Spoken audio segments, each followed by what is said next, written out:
ஆட்சிக்கு வந்து சில வாரங்கள் கூட ஆகலை.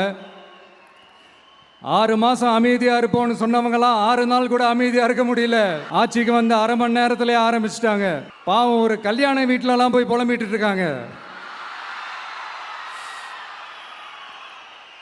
நான் சொன்னதெல்லாம் நடக்குதா? 1 by 1.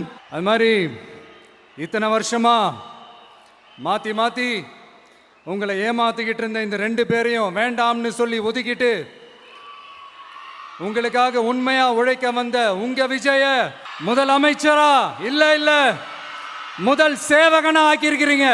ஒட்டுமொத்த தமிழக மக்களுக்கும் இந்த நேரத்தில் என்னுடைய நன்றியை தெரிவிச்சுக்கிறேன். இந்த நேரத்தில் எங்களுக்கு ஆதரவு தெரிவித்த அத்தனை இயக்கங்களுக்கும் அத்தனை இயக்கத்தின் தலைவர்களுக்கும் மீண்டும் என்னுடைய நன்றியை தெரிவிச்சுக்கிறேன். புரட்சி தலைவர் எம்ஜிஆர் அவர்களுடைய முதல் தேர்தலில் கூட இந்த அளவுக்கு ஒரு ஓட் பர்சன்டேஜ் வாங்கலை அப்படின்ட்டு நிறைய பேர் சொன்னாங்க. ஆனால் நீங்கள் டிவி கேட்க அவ்வளோ நீங்கள் ஆதரிச்சிருக்கிறீங்க. நான் எம்ஜிஆர் அவர்களோடலாம் நான் கம்பேர் பண்ணல. எம்ஜிஆர் தான். ஆனால் நாம் பெரியார், அண்ணா, எம்ஜிஆர் அவர்கள் வழியில் ஒரு அன்பா உழைக்க வந்த உங்கள் விஜய், அவ்வளவுதான். 1977 நீங்கள் போடாத ஓட்டை 2026 நீங்கள் போட்டிருக்கிறீங்க. ஃபியூச்சரில் வரப்போகிற எல்லா தேர்தலையும் உங்களுடைய முழு சப்போர்ட்டை என்னால் வாங்க முடியுன்ற அந்த ஒரு நம்பிக்கை இப்போ என் மனசுல ரொம்ப ஆழமா பதிஞ்சிருக்கு. ஏன்னா நீங்க அமைச்சு கொடுத்திருக்கிற இந்த ஆட்சியில எல்லா நன்மைகளையும் நீங்க கண்கூடா பார்க்க தான் போறீங்க அப்படின்ற அந்த கான்ஃபிடன்ஸும் இப்போ என் மனசுல ரொம்ப ஆழமா பதிஞ்சிருக்கு. யார் எந்த நிலைமைக்கு எந்த பொசிஷன்ல போனாலும் இந்த கிண்டலும் கேலியுமா பேசுறது இருக்கதானே செய்யும். நம்மளை பற்றி, நம்ம அரசியலை பற்றி, நம்ம பேச்சை பற்றி இந்த கிண்டலும் கிள்ளையமா பேசிட்டு தானே இருப்பாங்க. அவங்க எல்லாருக்குமே என் சைட்லேருந்து ஒரே ஒரு ரிக்வெஸ்ட், தயவு செஞ்சு நிப்பாட்டிடாதீங்க. தயவு செஞ்சு கண்டினியூ பண்ணுங்க.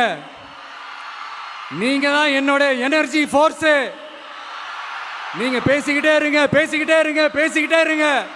நான் மக்களுக்கு தேவையான நல்லதை செஞ்சுக்கிட்டே இருப்பேன். என்ன உனக்கு எதிரிகளே இல்லையா அப்படின்லாம் கேட்டா அப்படிலாம் நான் சொல்ல மாட்டேன். அப்படிலாம் நான் நினைக்கவும் மாட்டேன். அப்படி நினைக்கவும் கூடாது.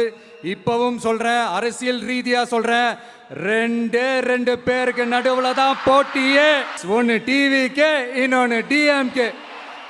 இதுக்கு நடுவில் வேற யாருக்கும் எந்த வேலையும் கிடையாது. ஏதாவது இருக்குன்னு சொல்றீங்க? எலெக்ஷனுக்கு முன்னாடியும் அவங்களுக்கு ஒரு வேலையும் இல்லை. இப்போ எலெக்ஷனுக்கு அப்புறம் சுத்தம். திமுகவும் மற்றும் பலரும் ஒன்றா சேர்ந்துக்கிட்டு இந்த விஜயோட ஆட்சி வந்துடக்கூடாதுன்னு சொல்லி ஒரு கூத்து ஒன்று பண்ணாங்களே அந்த கடைசி 5 நாள், அடாடாடாடா. ஆனால் ஃபியூச்சர் என்னவா இருக்குன்றதை மட்டும் இப்போ நான் சொல்கிறேன். உங்களுக்காக உண்மையாக உழைக்க வந்த இந்த விஜயா இல்லை இந்த விஜயோட ஆட்சி அமைஞ்சிடக்கூடாதுன்னு தடுக்க நினைச்ச ஸ்டாலின் சாரா, அவ்வளவுதான். இதுக்கு நடுவில் வேற யாரும் எந்த அல்லு சில்லும் உள்ள வந்து நம்மளை தடுக்கிறதோ எதிர்க்கிறதோ ஏதாவது பண்ணாங்கன்னா நிர்வாகம் அதுக்கு பொறுப்பில்லை ராஜா. நிர்வாகம் அதுக்கு பொறுப்பில்லை. ரிசல்ட் என்னவா வரும்ன்றது அது உங்களுக்கே நல்லா தெரியும். நம்மளை ஏளனமா பேசுறதா நினைச்சு அவங்களுக்கு ஆப்பு வச்சுக்கிறாங்க.